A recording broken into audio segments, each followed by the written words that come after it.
gracias por estar presentes en este espacio. Como lo dijo Angie, mi nombre es Marcela González. Hoy voy a hablarles sobre bioindicadores. El título de la charla era Insectos como bioindicadores, pero mi experticia pues no es exclusiva de los insectos, sino de los bioindicadores y solamente con algunos grupos.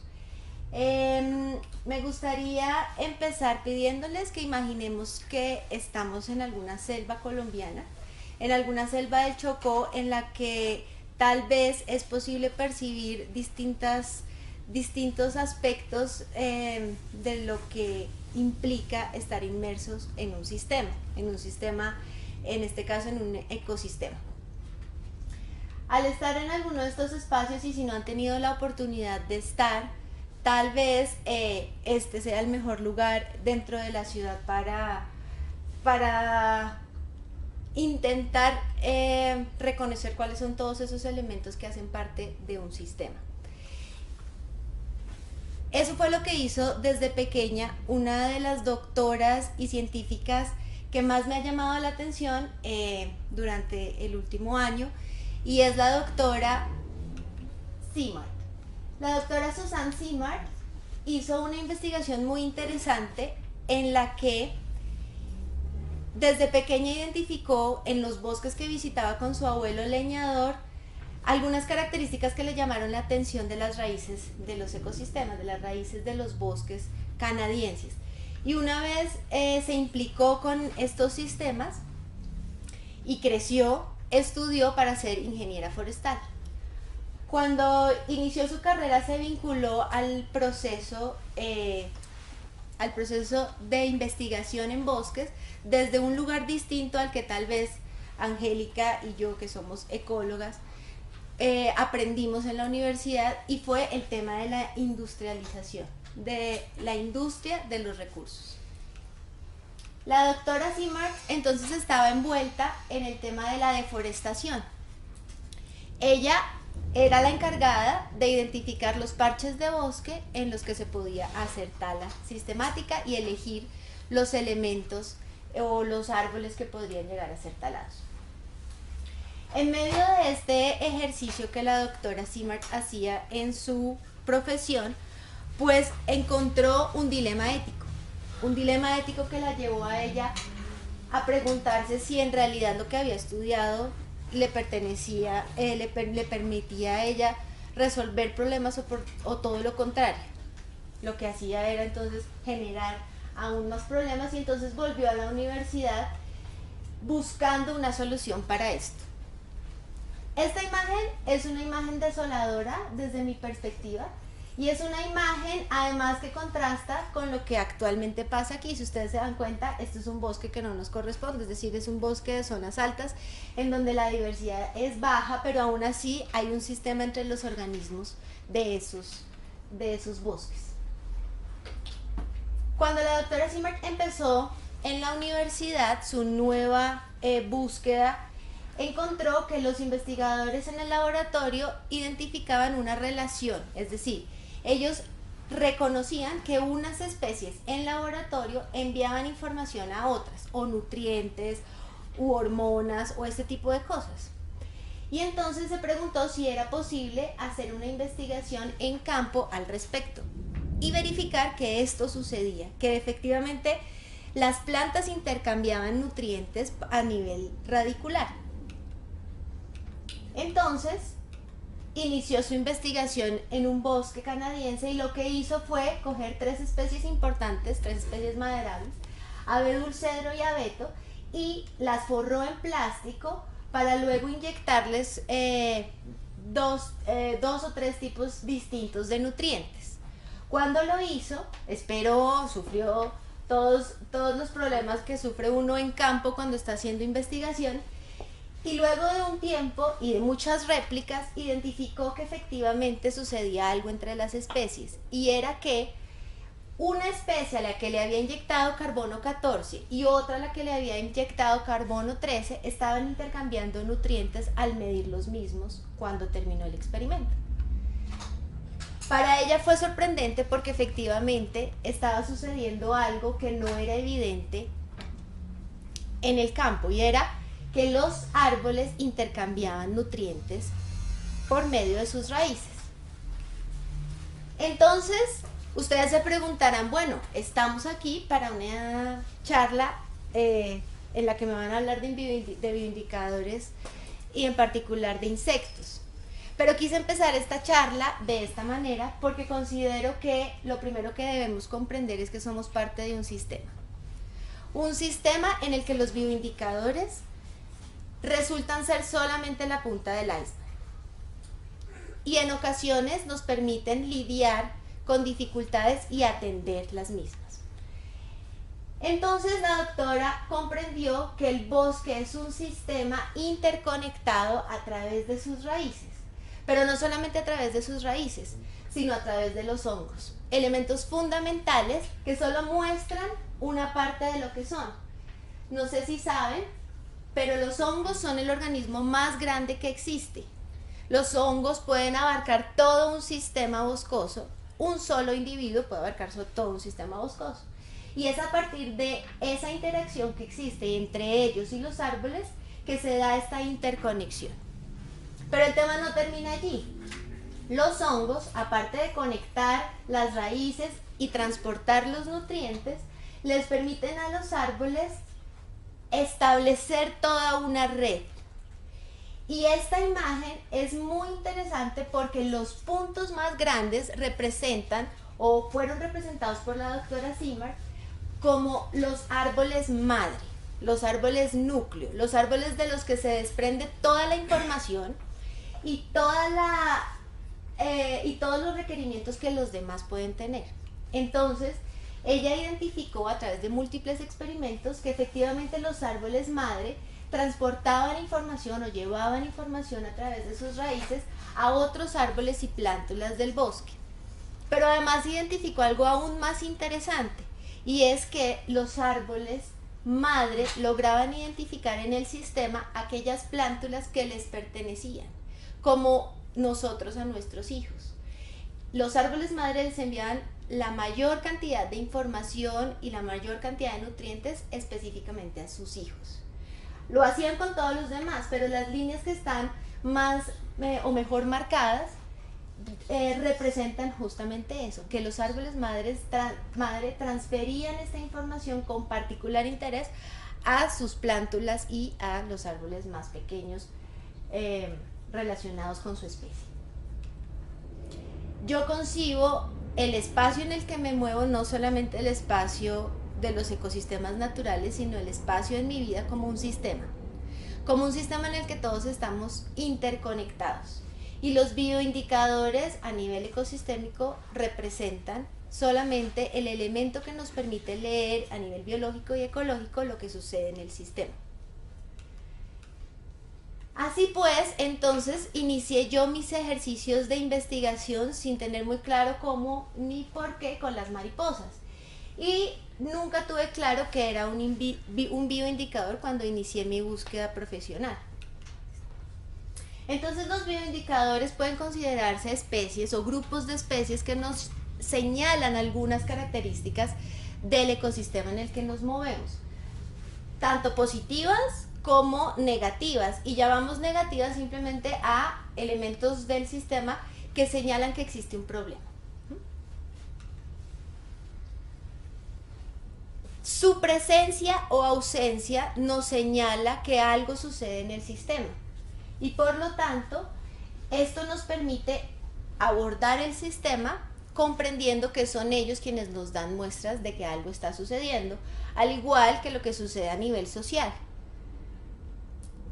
Por ejemplo, las manifestaciones del Cauca son una señal de que algo está pasando, y por lo tanto hay que prestar atención a ese elemento. Así como la desaparición de una especie de mariposa puede dar cuenta, por ejemplo, de las modificaciones espaciales que ocurren en parches de bosque, porque una mariposa puede, gracias a la especie que se identifica, podemos reconocer si el parche ha perdido tamaño, si es una mariposa de borde y se encuentra en un parche más reducido. Entonces eso nos permitirá comprender que las modificaciones espaciales están afectando elementos o organismos bioindicadores como ellos. Así pues, tenemos que los indicadores han sido divididos en tres: ecológicos, ambientales y biológicos, pero desde mi perspectiva básicamente los tres son uno.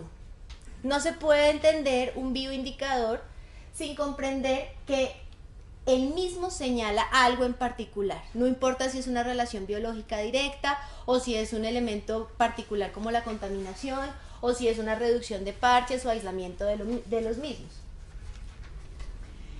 Así entonces las mariposas son organismos particularmente interesantes porque ellas responden en muy corto tiempo por sus características corporales a cambios puntuales de temperatura.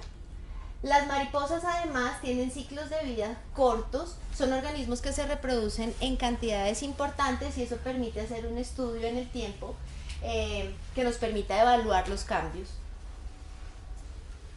en el espacio. Esta es una imagen reciente del Parque Nacional Chiribiquete, ubicado en Colombia, y es interesante ver cómo desde hace 2 años, cuando no teníamos mayor información al respecto, es esto lo que está pasando actualmente. Están deforestando sin ningún tipo de control y sin ningún tipo de información previa sobre el sistema que estamos perdiendo. Como les dije, entonces los indicadores están separados o están caracterizados en 3 grupos, pero yo considero que estos 3 grupos hacen simplemente uno, y es que gracias a ellos y según la especie, uno u otro se puede comportar de la misma manera. Hubo un caso en Estados Unidos en donde un grupo de investigadores empezó a rastrear y hacer monitoreo de unas arañas en un espacio que estaba siendo afectado por contaminación en suelo. Identificaron que las arañas habían reducido su tamaño con el fin de atender a esta, o con el fin de sobrevivir a esta contaminación del suelo. No solo redujeron su tamaño las hembras, sino también el tamaño de sus huevos y el tamaño del capullo. Gracias a lo cual esto, a la información que recopilaron y a la evidencia sobre el tamaño, luego llevaron el tema a nivel molecular e identificaron que con el tiempo la especie lo que hizo fue generar subespecies para que luego esas subespecies tuvieran un pool genético mayor y a partir de eso se mezclaran con la especie original y tuvieran una mejor manera de responder ante esta presión del ambiente. Esto entonces nos hace comprender que la mirada que hemos tenido del sistema, en el que solamente hemos identificado los organismos de manera aislada, se traduce también en un ejercicio evolutivo que modifica a nivel genético las adaptaciones de los organismos, y en estos organismos pues más, porque sus ciclos de vida son más cortos y las nuevas generaciones pueden ser estudiadas en el corto tiempo con más facilidad que un mamífero, por ejemplo. Otro elemento importante que siempre llamó mi atención cuando empecé a estudiar luego ecosistemas acuáticos fueron las libélulas. En campo, cuando asistíamos a salidas, uno de nuestros profesores siempre nos decía, fíjense si hay libélulas en el arroyo. Pues no era muy claro por qué. Básicamente tiene que ver con que la libélula tiene un ciclo de vida en el que una parte se cumple dentro del agua. Y hay unas especies en particular que solamente sobreviven bajo condiciones particulares de oxígeno. Y eso hace evidente que el ecosistema tiene buena calidad de agua y por lo tanto nos podemos aproximar a él con mayor confianza e incluso beber el agua. Tendríamos que saber la especie, pero digamos, en la medida en que haya libélulas en el agua es más confiable acercarnos a ese ecosistema acuático. Hubo otro caso interesante, ocurrió en Australia. Cuando empezó la ganadería en Australia, una de las mayores dificultades con las que lidió el país fue la abundancia de estiércol de vaca. Ya que las vacas eran introducidas, el estiércol abundaba y no había organismos que controlaran la proliferación de moscas. El asunto fue tan grave que en un momento se definió que no podía haber ningún restaurante al aire libre. porque las moscas pues estaban por doquier. Entonces, un investigador reconoció que era posible que se transfiriera un organismo, que era un escarabajo pelotero, para que se encargara del estiércol. Este investigador pues recorrió varios lugares del trópico y encontró un escarabajo pelotero que se podría adaptar a las condiciones de Australia. Resulta que este escarabajo pues fue muy exitoso, no solamente porque se hizo cargo del estiércol, sino porque el escarabajo no se alimenta del estiércol. Lo que hace es, usa las pelotas que crea, las entierra, pone sus huevos, fertiliza las plantas, vuelve a salir, se encarga nuevamente del estiércol y genera todo un ciclo de reciclaje del residuo, haciendo que sea todo un éxito que a partir de su integración al sistema, pues entonces no solamente se encarga del estiércol, sino que también es el mejor fertilizante que han encontrado por ahora en Australia. Entonces, hay otro tipo de indicador que es el biológico, que es el de la biodiversidad. Dicen en algunos libros que según algunas especies que encontremos en los ecosistemas podemos identificar si hay una mayor biodiversidad, digamos, obviamente habría que medirla, pero en la medida en que se encuentren determinados organismos será más viable o será más claro que este sistema cuenta con una mayor diversidad de organismos. Las hormigas son otro caso interesante, y no solamente por lo que generan en el suelo y la ayuda que le dan a los agricultores, en particular en la India, sino porque a partir de las hormigas se empezó a indagar sobre una bacteria que las vuelve zombies. Una bacteria que las vuelve zombies porque ingresa a su cuerpo y transforma completamente su comportamiento. Las hormigas son organismos que viven en comunidad, que constantemente trabajan para la comunidad, pero cuando las hormigas se vuelven zombies, salen de la comunidad, suben a un árbol y se apartan totalmente. Algunos investigadores entomólogos se dieron cuenta de esto, observaron el comportamiento y fueron a ver qué hacía la hormiga y por qué subía a lo alto de un árbol. Resulta que el parásito lo que hace es la lleva a lo más alto del bosque, a lo más alto del árbol, la mata estando ya una vez allí y luego emerge de su cerebro para contactarse con las plantas que requiere para sobrevivir y encontrar otro hospedero en el que pueda volver a hacer lo mismo. Entonces, los bioindicadores no solamente nos indican elementos del sistema, nos hacen evidente la manera en la que podemos usar estos organismos para aprender y para mejorar nuestro sistema en cuanto a medicamentos y elementos de salud. Otro entonces de los elementos que básicamente hacen las hormigas como función ecológica es el de cavar dentro del suelo y abrir caminos que drenan de manera funcional los ecosistemas o los cultivos. Ahora bien, en algún momento de mi vida y ya terminando la carrera, empecé a indagar sobre los macroinvertebrados acuáticos porque me llamaba la atención el hecho de poder reconocer en macroinvertebrados acuáticos una manera de entender la calidad del agua. Esto es una muestra, no todos son insectos. Por aquí hay libélulas, por acá hay libélulas y hay de todo tipo. En esta muestra se hace evidente que hay diferentes tipos de organismos, dentro de los que hay bivalvos que filtran materia orgánica particulada fina, y es evidente que estos organismos sobreviven en sistemas con una alta carga de materia orgánica. Así entonces llegué a la teoría del río como un continuo, en la que se dice que la comunidad de organismos varía a lo largo del río. Estamos hablando de peces, algas, macroinvertebrados de todo tipo. Y varía en la medida en que los ecosistemas de la ribera también lo hacen. Y es evidente que nuestro impacto en estos ecosistemas ha sido todo. Por lo tanto, la transformación de nuestros ríos es notoria en casi todos. Esta Esta es una tabla de clasificación de los organismos. En ella básicamente, bueno, es un resumen, porque lo que podemos hacer es que gracias a las familias que encontremos de macroinvertebrados y a los valores que se les ha asignado a cada una de esas familias, se pueden ubicar en clase 1, 2, 3, 4 y 5, y de acuerdo a eso podemos identificar cuál es la calidad de agua del ecosistema. Entonces, ¿por qué los insectos como bioindicadores? Bueno, los insectos se reproducen muy rápido, tienen una alta tasa de reproducción, tienen una gran variabilidad, hay una gran riqueza en ellos, hay una fidelidad ecológica, es decir, se relacionan directamente con las condiciones del ambiente y de acuerdo a ello proliferan.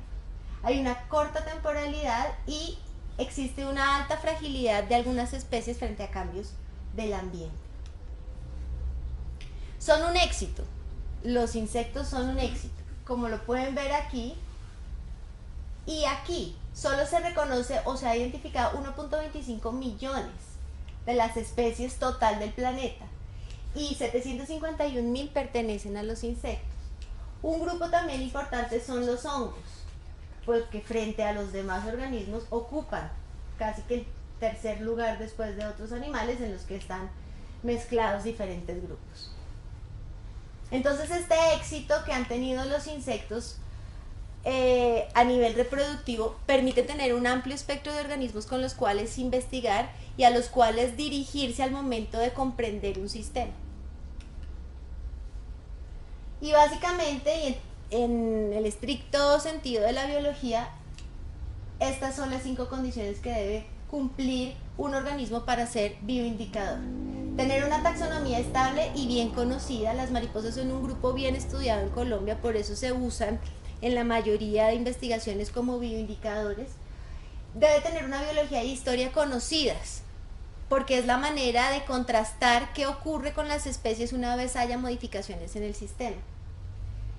Deben ser individuos fácilmente observables y colectables. Eso sucede con todos o la gran mayoría de insectos, aunque las mariposas pues tienen sus complicaciones para ser colectadas. Tienen una amplia distribución mundial de tal manera que podamos contrastar los comportamientos de especies en el trópico y especies en zonas altas, por ejemplo. Y en algunos casos particulares deben tener una alta especialización con los recursos para poder evaluar cómo cambian cuando se modifican las condiciones del ambiente. Entonces, básicamente esta charla busca que comprendamos que hacemos parte de un sistema y que esa conexión no solamente se hace evidente en el tema de los bioindicadores biológicos, sino en el tema social del que todos hacemos parte. Y este es un video en el que explican cómo a nivel global el Amazonas se fertiliza gracias a la arena del Sahara.